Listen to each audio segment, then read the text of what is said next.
My sister has always had a soft heart. Soft as sweetbread. She cried after the old woman, despite everything. Maybe because of everything. I remember holding her as she wept, both of us covered in soot, her fingers scalded from holding shut the oven door. After the tears, she was quiet. She trailed me through the awful house with its sweetbread walls and sugared windows. I found the clothes we'd arrived in, offered up her kirtle, and she donned it without a word. She showed no whisper of response when we found the treasure in the attic, only nodded vaguely when I asked her to help me fill up the few bags we could easily carry back through the woods. Maybe it would be enough. Enough to keep us safe from our stepmother's whims. I do not want to go back there. It was the first she'd spoken in hours. I hesitated outside the witch's cottage, looking back over my shoulder at her. I do not want to go back to them. I sighed. Nor do I. But where else can we go? She wrung her fingers together in front of her skirt, eyes downcast and her teeth digging into her lower lip. Eventually, though, she nodded. Fine, you're right. She looked back at the house. Wait 1 minute. There may be something left in the kitchen. The kitchen? I repeated in horror, but she only nodded. Yes. She did not think I paid attention, but I did. I know which of her potions might be useful. If nothing else, we can sell them when we get back. I nodded slowly and followed her back into the cottage, though I stopped in the open arch that led into the kitchen itself. She moved easily through the space, reminding me painfully of just how long she had been under the witch's thumb while the horrid crone tried to fatten me like a prize hog. She collected some dozen bottles and vials, tucking them carefully in between the bolts of silks and satins we had pilfered from the attic before returning to me. Let us go. Though there was no trail this time, she seemed to know her way through the trees. I asked how, once, when we paused to wait out the dark. But all she said was that she simply knew now, as though the forest spoke to her in a way it hadn't before. I felt the first thrill of fear at that, but I knew that she was still so scared herself. I refused to let her see it. I tried to coax her into dreaming about what sort of life we might have with the witch's pilfered treasure, and managed to earn a wan smile for my efforts. But it was cold and dark, and soon enough we simply huddled together under a gnarled tree as we waited for the deepest part of night to pass. When greyish dawnlight began to filter through the leaves, she was the first to stand. She had gone quiet again, and only answered me with faint hums or single words as we continued on our way. She seemed more comfortable to be leading us now, but something in the set of her shoulders reminded me of something. Something I could not quite name. Eventually, I lapsed into her silence. When the trees broke apart to reveal the familiar shape of our father's home, she froze. Then she broke into a run, and I was only half a step behind her. The door was already opening when we reached the stoop, and our father met us with his arms open and tears in his eyes. He held us close and apologized, over and over, praising the Lord's name. I embraced him in turn, but alongside the relief in my chest, there was an anger in my gut. It had started a spark, but over the length of our trek back through the woods had grown into a steady flame. I met my sister's eyes over our father's shoulder, and a chill ran through me. If my anger was a flame, then hers was the dead cold of darkest winter. Our father explained that our stepmother had been stricken ill not long after we left. She was in her room now, asleep, and had been for days. He did not expect her to recover, though he had been following the physician's orders as best he could. Perhaps she shall rally to see you, he offered us hopefully. When neither of us answered, he sighed and dragged a hand down his thick beard. There was more grey in it than I remembered. I know you must be angry with me, with us, he told us wretchedly, that I could lose track of you so easily. It is an unforgivable failing in a father. Lost? I started slightly at the sharp edge in my sister's voice. Our father did too. She had always had a soft voice to match her heart. We were lost, she repeated, staring at him intently. Our father stared back, eyes wide with a hint of fear. Lost, he confirmed at last, in little more than a whisper. I dropped my eyes, unable to continue looking at him. My sister did not. Abruptly, she stood from our small table. "We will go see her then." I blinked, startled both by the sudden movement and the conviction in her voice, but I followed her into our stepmother's sick room. That flame of rage flickered a little higher in my chest, and I found that I could not make myself move more than 2 steps inside the door. My sister knelt beside the hateful woman and smoothed a hand over her brow in a gesture so tender it made me want to break something. "Here." She tipped one of the witch's vials against her lips. "This will help." I almost reached out to stop her, but as though she sensed the movement, she held a staying hand back toward me. When the vial was empty, she stood and brushed her hands down the front of her skirt. She did not look at me as she left the room. I hesitated a moment longer behind her, staring at the woman who had left us to the wood and the wild. Already, her breathing seemed easier. Anger and love for my sister Ward, twin flames in the center of my chest. She had always borne such a soft heart. Our stepmother was awake and lively within a day. Though shocked by our return, she was mollified enough by the offerings of treasure we had stolen away with that she simpered and even summoned up some mockish tears through which to tell us she was so sorry we had been lost to the wood. My rage burned hotter, and my sister grew colder. "We should celebrate your return," our stepmother exclaimed, a shawl wrapped around her shoulders, but no other sign of her illness remaining. "What do you wish for supper, my darlings? Sweetbread?" I jerked around to stare at my sister, eyes wide and mouth agape. She did not so much as glance at me, but I felt her hand take mine under the table. She smiled at our stepmother, and my throat went dry. "But you are still recovering, stepmother." "I feel quite well, all things considered." "I shall make it," she offered gently. I could have stopped her then, could have clutched her hand in mine and dragged us out. We could have taken the treasure and left. It had been foolish of me to think there was nowhere for us to go. We might go anywhere. Seeing our father again, hearing him refuse to admit what they had done, made me sure of that. But my sister looked at me, just for a moment, and the ice in her gaze froze me to my chair. She was not looking for permission, but I nodded shakily anyway.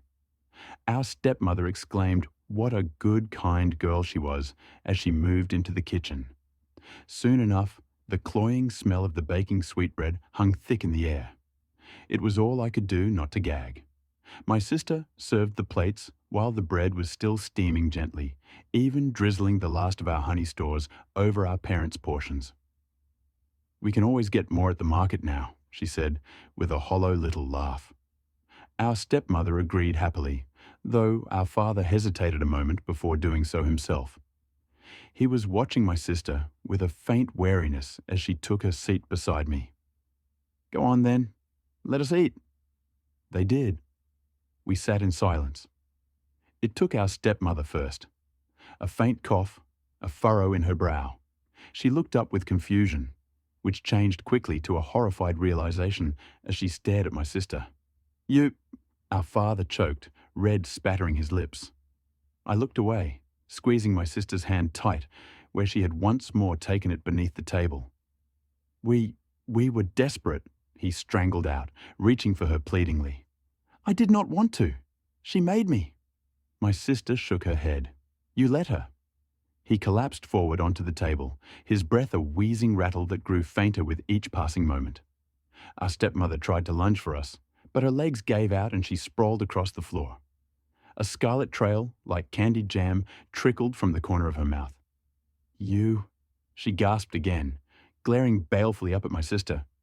"You, little witch." They both began to convulse. I buried my face in my sister's shoulder.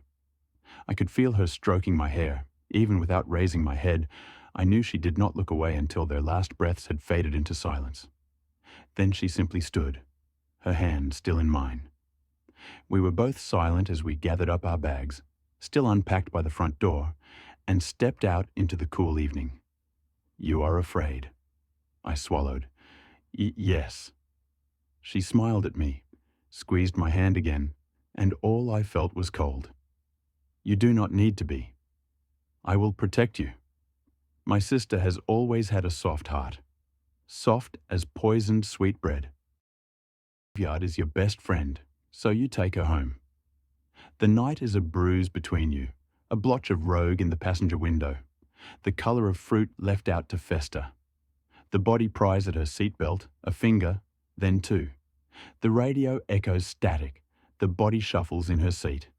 You study the face, the similar slice of jaw, the nose humped from where a baseball had hit her at 12, just slightly off centre. The skin like a rain-licked plastic bag, the stink of musk and sulphur. You want to look away, but you cannot. She's so beautiful, even like this. Your headlights rake warbled slits through the dirt road, a yellow like jaundice. Your hands are stiff from the cold, your lips cracked. The girl beside you is dead, and you are bringing her home. 4 days ago, you'd stepped into a hardware store and emerged with a shovel sturdy enough to lift a life on. 4 days you'd spent digging dirt in your own backyard until loam muddied under your fingernails and erratic holes split garden beds like the mouths of greedy beasts. Until you could sift through soil with your eyes closed, with a hand bound. 4 nights you had laid in your bed, staring at the pockmarked ceiling, wondering what it felt like to burn alive. Now, the shovel beats dull against the skin of your trunk, your hands gripping the steering wheel like a throat you're trying to silence. The body turns, dawn bleaching the salmon grey of her skin. The left eye slips from its socket and she pushes it back in with the heel of her hand. She smiles, head lolling like a marionette's. "Sorry, baby." Her voice comes out strained. "I wasn't expecting company. I'm sure you understand."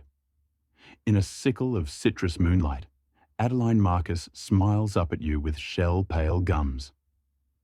Adeline Marcus died on the 31st of October and was buried a week later, the date on her gravestone a month shy of her 18th birthday. In the court, the boys would claim it was an accident, that they didn't know she was inside.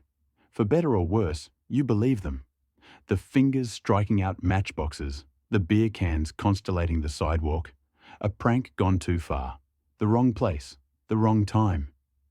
It doesn't have to be on purpose. She didn't have to be home.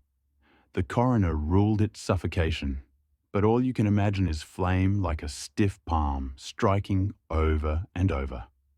Adeline had crawled from the mouth of the home on her hands and knees. She was dead by the time she reached the pavement, her Sunday dress singed up to her knees, the dress you knew well enough.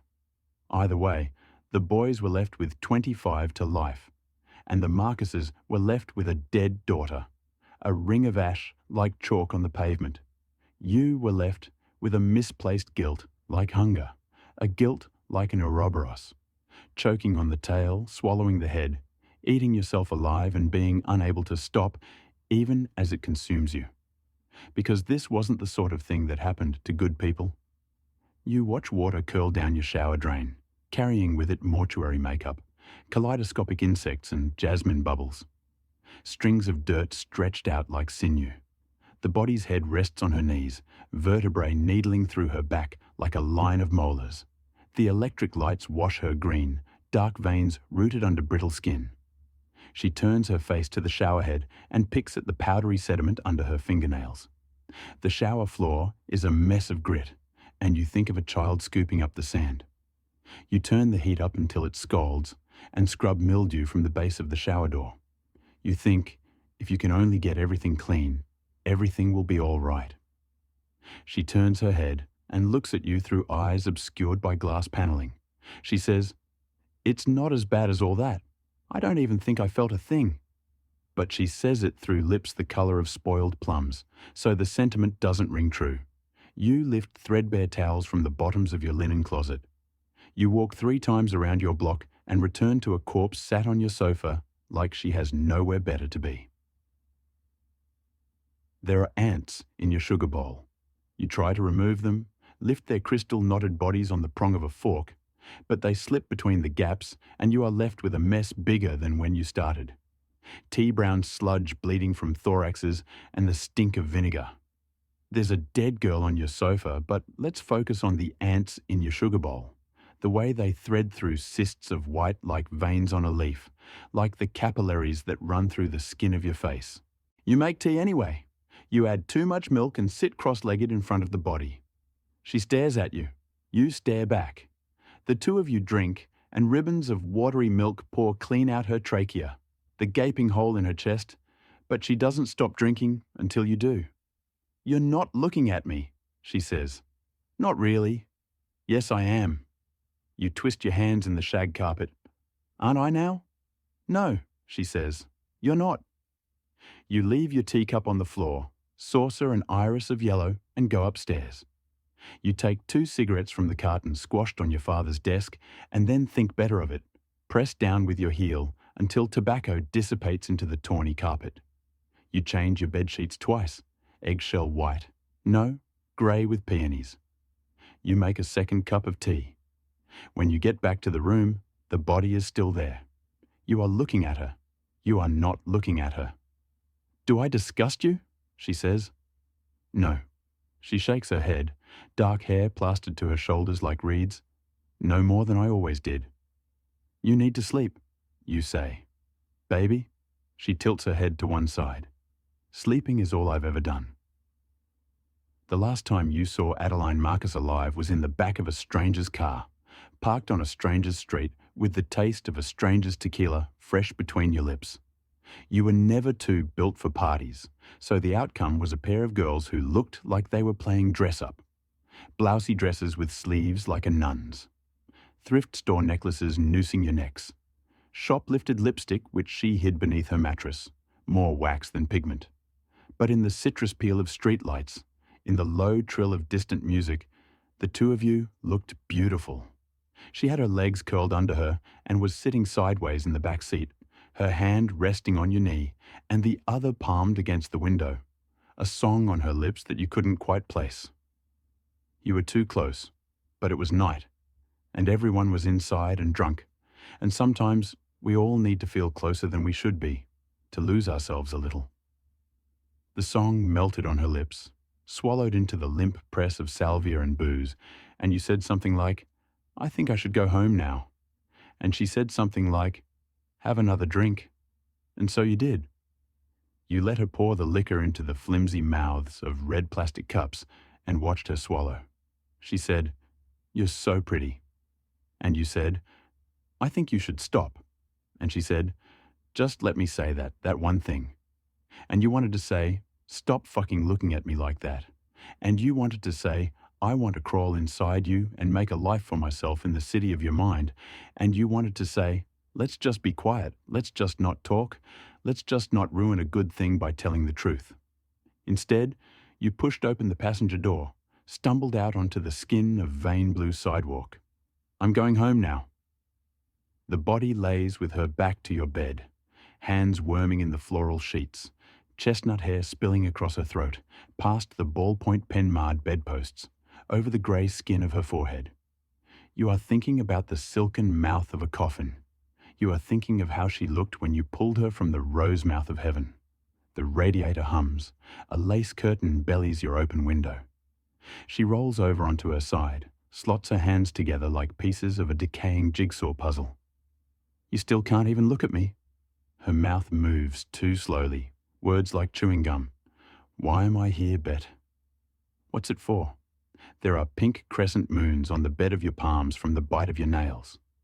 She pulls her knees to her chest, and a bone cracks. She pulls her knees to her chest, and a molar tumbles from between her keyhole lips. "You can only love me when I'm not here. You can only love me when there's nothing left to love." You press your cheek to the cool spread of linen beside her. You listen to the steady beat of your heart, the way you can feel it in your fingertips, entirely singular. "Don't tell anyone," you say. "Did you want it to die with me, Bet?" She shifts, and her hair falls against the nape of your neck. "Were you glad it was silenced?" "Don't tell anyone," you say again. She sighs, lays herself back down so you're face to face. Crooked nose, eye pulling from its socket, the onset of grey-green decay wreathing her jaw. The smell of soil and rot and cicada-heavy nighttime. "Who could I tell?" She brushes your hand. I'm not really here. And suddenly, you can imagine it is your fists splitting beer cans in two like overripe fruit. It is your fingers on the matchbox, your fingers striking out. But you both know the house would still be on fire, and you both know you'd leave alone. You take her hand. You put your face in the crook of her neck and beg forgiveness from a ghost. 2 years ago, I stared into the eyes of a little dead girl. She was sprawled on some highway, deep in what used to be the Midwest, her dead, fermenting eyes staring past me, and up, up, up, into the sun-bleached sky. They didn't leave many bodies behind when they left. Didn't want to find skeletons when they came back, I assume. Her skin was dark and leathery. There was a hole growing in her cheek. Blue tendrils came twirling out of the rotted, bony mass with those little orange tips. I wished they were green. I miss the trees, the grass. The closest thing to nature are the dead bodies with the synthetic viruses, eating themselves towards the clouds. Puny fingernail scratches on deep blue skin. She might have been dead for 3 months, 6 at a stretch. The first thing I felt when I saw her was excitement. She was the closest thing I'd seen to another person in 6 years. My father's body had been more pristine, less infected by the now, a perfect conservation of the then. There was only the tight, red little hole in his temple, the pool of dark, sticky blood pooling around bits of his brain, staring at me like a sick, foaming, red-furred dog. His eyes were stained red by blood, and they sat uncomfortably in their sockets, dislodged by the force of a bullet tearing it all up behind them. He was smiling, a slash of red teeth, red eyes popping. I half expected them to flick towards me, half expected the revolver, still lying loosely in his palm, to fire a matching shot through my own temple. I was relieved when he killed himself, as I was when I saw the dark hole in that little girl's cheek. I took the gun. I took his shoes. I turned around, and I left. As I reached the crest of the yellow hill, I looked back at him, lying like roadkill on the highway, in the dead, yellow grass, our truck lying upside down, smoking, a few feet away. I wiped blood from my forehead, and I pressed on, the sun belching like a toad white bubble of heat that burst around me periodically. There was a similar gunshot in the little girl's calf that poked out from her purple nightgown. It was the nightgown that made me vomit. I heaved onto the tarmac. I heaved, and I heaved. She was so young, the same age as me probably, when I left my father's corpse to rot in the fat white sun that turned the sky grey from its heat. It happened in the night, I thought, sitting on the tarmac, staring at the little dead girl. There were faint, sun-baked faint tire marks on the road. She had gone, I thought. So young. She died, seething with red-hot pain, alone in the inky night. Not an inkling of who she once might have been. The sun was rising, the sky was losing her blue. The pile of vomit to my side would begin to cook soon, like a stinking goose egg in a frying pan. I stood up. I looked at her once more, a china doll, cracked up and fading in the sun. I turned my head back to the road, the tarmac melting into a black puddle on the horizon. It had been the last wink of winter that day, or what would have been winter. My diary says so, March 3rd. It's almost definitely wrong. The last time I was really sure of the day, the month, the year. I was 9. The day the school caught fire and burned down. The village burned for a week. The school was first, a black plume into the purpley grey midday sky. The grass was already threadbare, yellow. The buildings were lazy, wooden shacks standing crooked, haphazard, peeling rows like a pile of matches. It's difficult to build, gather materials, do anything at all, when you swelter all day under a rock or in a shack, waiting for the midnight hours. The village burned, and then Grandma picked up bleach on the exodus, and soon everybody was gone, my father on his way. That day, after seeing the dead girl, I had collected enough gas and food to wait out the summer in the caves. They were damp, dripping places if you went down far enough. It stank of rotted bodies, those who had starved or gone. But it was cool. It was dark. It was safer than third-degree burns and snarling tumours all summer long. I remember I'd left it so late that I knew to stop driving and lie in the grass under the car. I usually passed out from the heat after an hour or so. When the sun was lower in the sky, orange and red, the sky green and pink, I poured water over myself, guzzled it through my cracked, bleeding lips. And then I drove and I drove. I'd left it so late, so dangerously late, that towards the end of the journey, they started appearing in the sky. Small black dots at first, but they got bigger. They're ships, full of, I don't know, probably scientists in grey coats, watching, waiting for everything to die so they could start again. They're nothing but black pebbles in the sunset to me, and they disappear in the safety of the night. Black pebbles, no windows, no movement, no noise. They've no exhaust fumes, no visible sign of life. They just float calmly in the sky, black beads, watching as Earth eats itself like a coyote starving in the desert, picking at its own ribcage for morsels of its fleshy stomach. A stomach long gone. That little dead girl was a premonition, I suppose. It had been a silent, dissociative half-decade of white, silent heat. Each year dripped onto my lips like the last of the water in the hip flask I dangle, now, as I speak, above my head. I should have been gone for the caves days ago. I stand on the roof of a gas station. It's midday. The sky is clear and grey. The yellow-brown plains sprawl outwards, forever on all sides. The highway cuts a black line down the middle. There's the occasional lone ranger, a telephone post in the distance, the hollow carcass of a tree. It's silent. So silent. Silence as deafening as a red sea, crashing down on my shoulders and burrowing into my dry, blistered throat. There's blood leaking from the blisters in my cheeks. It starts to boil slowly, etching teary burns down my chin, down my neck. I don't feel it. I don't feel anything. I'm a pair of eyes. I forgot the cave long ago. I've been waiting for this day, the last day of winter, the last wink. I hold my arms outstretched. From somewhere far away, much bluer and greener, much louder, if I squint, I can feel them burn like an old photograph on the campfire. The sensation starts to feel like rain, cold and relieving. I bleached myself intentionally. I went to one of the rotted bodies deep in the caves. A man. In the torchlight, his eyes were milky and half-closed, his mouth slack. There was a bottle of something that had rolled away from his right hand. There were foamy remnants on his lips. He reminded me of my little brother, Jeffrey. Maybe if he had grown up in the green and blue world, then he would have looked like that. I kissed his forehead. I began to forget not long after. It was sweet. It was like falling slowly asleep. From this nightmare. This fucking nightmare, I hear myself scream from far away in the blue and green. I start to turn away now, as my legs begin to give out on the roof of the gas station. I can feel nothing holding out his hand. The blistered now is a universe away. Just before I turn and walk down the hill, the rain pouring onto my neck, blurring my vision into a sweet, comfortable grey, expansive, eternal grey, I see that little dead girl lying on the highway, sprawled out on the scorched earth. I smile as I slip away. I smile at her red, unblinking